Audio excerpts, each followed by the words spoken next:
जय हिंद। स्वागत है आप सभी का अपने YouTube चैनल पर। इस वीडियो में बात करने वाले हैं बिहार शिक्षकों के स्थानांतरण के ऊपर। जो आपकी स्थानांतरण शुरू होने वाली है उसमें एक टेक्निकल पॉइंट है। इसको लेकर कल मैंने वीडियो भी बनाया था कि किस प्रकार आपको जो है अभ्यावेदन देना है, लेकिन एक छोटा सा इसमें करेक्शन है, उस पर भी बात करेंगे। और सबसे बड़ा जो प्रश्न है, चूँकि देखिए आपका पहले जो ट्रांसफ़र की नीति थी, जो स्थानांतरण और पदस्थापन की नीति थी, उसमें बाध्यता थी कि अगर जो है बीपीएससी शिक्षक करके अप्लाई करते हैं इस शिक्षा कोर्स ऐप पर, तो उनका 100% ट्रांसफ़र होना है।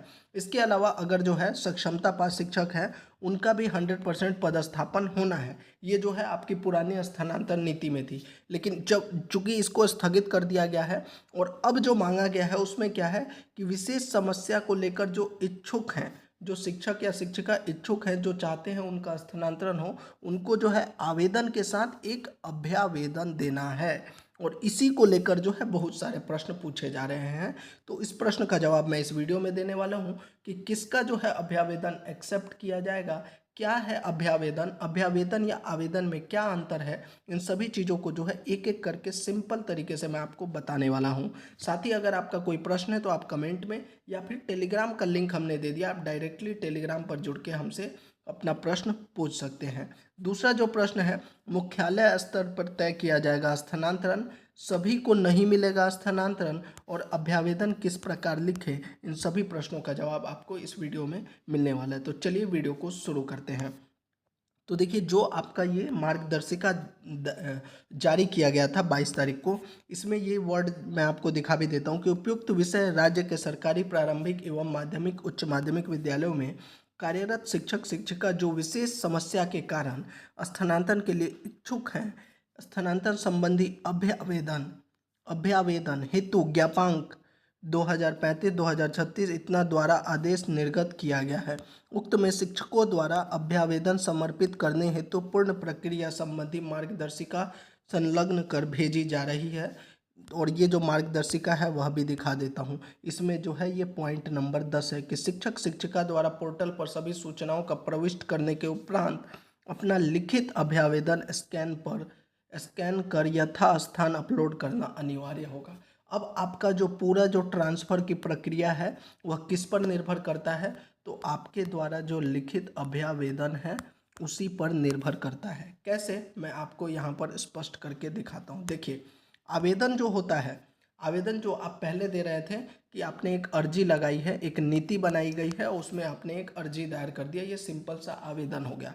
अभ्यावेदन में जो है आपको 3 चीज़ों का यहाँ पर जो है, अभ्यावेदन का मतलब होता है कि आप जो लिख रहे हैं उसमें आपको ऐसे रिप्रेजेंट करना है कि ऐसे लिखना है अपनी बात की, मतलब कि अपनी समस्या को लिखना है। आवेदन में जो है आप जो चाहते हैं वो लिख दिया, लेकिन अभ्यावेदन में आपको यह भी लिखना है कि आप जो मांग कर रहे हैं वो क्यों मांग कर रहे हैं, और आपका अभ्यावेदन एक्सेप्ट होगा तभी आपका स्थानांतरण होगा।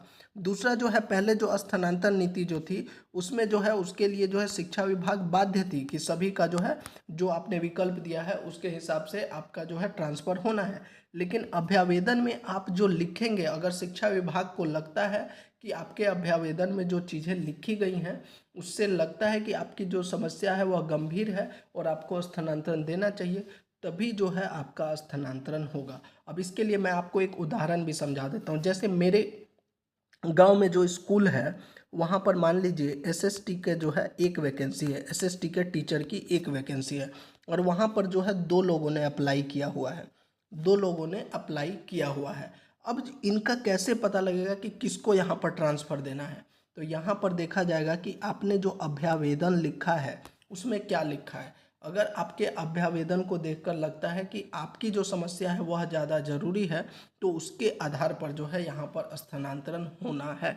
इसीलिए मैंने आपको कल बताया था कि अभ्यावेदन को लिखते समय जो है इसका 3 चीज़ है। एक तो आप ये क्यों लिख रहे हैं, किस आधार पर लिख रहे हैं, आप अपनी समस्या को लिखिए और क्या चाहते हैं, इन तीनों चीज़ का जिक्र यहाँ पर करना होता है। और देखिए, इसको लेकर बहुत से लोग जो है वीडियो बना रहे हैं कि इसमें स्थानांतरण में जो है दिक्कतें आएंगी। देखिए, दिक्कतें नहीं आएंगी, चूँकि जो है शिक्षा विभाग के पास भी मजबूरी है। अब चूँकि जो है पहले जो आवेदन दिया जा रहा था वो सिर्फ बाध्यता था, अभी जो है सब लोग एक साथ आवेदन करेंगे। दूसरा जो है वहाँ पर अनुमंडल की बाध्यता थी, पंचायत की बाध्यता थी, तो इस वजह से जो है जो शिक्षक अप्लाई कर रहे थे वो अलग अलग जगह पर अप्लाई कर रहे थे।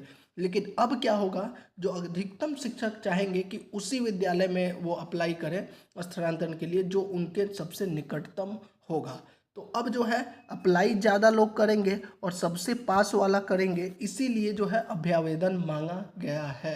अन्यथा अगर एक ही स्कूल में 10 लोग अप्लाई कर दिए तो फिर किस आधार पर ट्रांसफ़र दिया जाएगा। मान लीजिए 10 लोगों ने अप्लाई किया है, 9 लोगों का कोई ज़्यादा रिक्वायरमेंट नहीं है, बस उन्होंने पास स्कूल होने की वजह से दे दिया। लेकिन एक शिक्षक ऐसे हैं जिनका एक बहुत ही मतलब विशेष समस्या, मान लीजिए वो घर पर अकेले हैं, उनके माँ बाप नहीं, अकेले रहते हैं, ऐसी कुछ गंभीर बीमारी हो, तो इसीलिए जो है ये अभ्यावेदन मांगा गया है। अब अभ्यावेदन पर बात कर लेते हैं। देखिए इसमें मैंने ये करेक्शन करना होगा कि विशेष समस्या के कारण स्थानांतरण के लिए आवेदन के जगह पर लिखना है आपको अभ्यावेदन। दूसरा चीज़ जो है यहाँ पर मैंने जो जिक्र किया है कि महोदय मेरा वर्तमान पदस्थापन एड्रेस जो है और गृह का एड्रेस जो है लगभग इतना, इसकी वजह से मुझे विद्यालय में समय आने जाने में काफ़ी दिक्कतों का सामना करना पड़ता है एवं परिवार के देखभाल करने में भी असमर्थ हूँ। इसी तरीके से आपका अगर कोई और समस्या है उसको यहाँ पर लिखना है। दूसरा जो है, एक मेरे को ज़्यादातर जो कमेंट कल देखने को मिला कि अगर आप दूसरे डिस्ट्रिक्ट में है, अब आप जिस जहाँ आपका गृह जिला है उससे अलग जिला में है, तब आपको क्या, तब भी आपको यही करना है। बस आपकी अपनी जो समस्या है उसको, ये ऊपर वाला जो है ये सब सेम रहेगा। यहाँ पर आवेदन की जगह अभ्यावेदन लिखना है। बाकी यहाँ पर जो आपकी दिक्कतें हैं उसको लिखना है। इसी का मतलब होता है अभ्यावेदन। अब इसमें आप किस प्रकार से लिखते हैं, अपनी चीज़ों को कैसे रिप्रेजेंट करते हैं, किस तरीके से आप अपनी बात जो है शिक्षा विभाग को समझा पा रहे हैं या नहीं, इसी पर निर्भर करता है कि आपका स्थानांतरण एक्सेप्ट किया जाएगा या नहीं।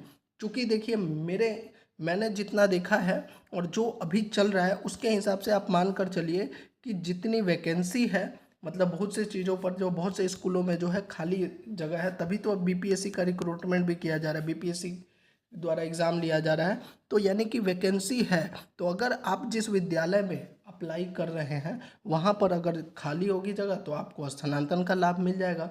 दूसरा जो है यह भी देखा जाएगा कि आपने जो रीजन लिखा है विशेष समस्या में वह कितना सही है। इसीलिए जो है आपको जो समय दिया गया है 1 से 15 दिसंबर तक जो है आपको समय दिया गया है अप्लाई करने के लिए, और 15 दिसंबर के बाद यानी 16 से जो है 31 दिसंबर तक शिक्षा विभाग आपके अभ्यावेदन को देखेगा कि आपने जो अप्लाई किया है वह कितना सही है, और फिर जो है इस पर जो है फैसला लिया जाएगा कि कितने लोगों का जो है स्थानांतरण का लाभ यहाँ पर मिलेगा।